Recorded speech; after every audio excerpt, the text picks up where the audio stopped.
আপনি মৌলবাদী হিসাবে মৌলবাদী বলে কাকে মিন করতে চান? কে মৌলবাদী?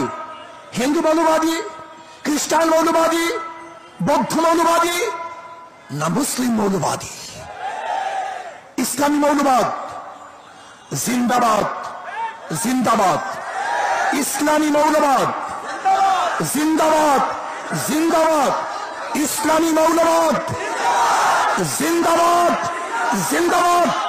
আমরা ইসলামী মৌলবাদী বিশ্বাসী। আমি মুসলমান, আমার মূল ঠিক আছে। আমি মূলকে বাদ দিয়ে রাজনীতি করতে পারি না। 92% মুসলমানদের দেশে ইসলামী মূল্যবোধকে বাদ দিয়ে, ইসলামী মূল্যবোধকে বাদ দিয়ে কেউ কোনদিন রাজনীতি করতে পারে নাই, পারবে না ইনশাআল্লাহ। কাজে আপনি যে স্বপ্ন দেখেছেন মৌলবাদীর ক্ষমতা আসবে না, আসে নাই, সম্ভাবনা নাই।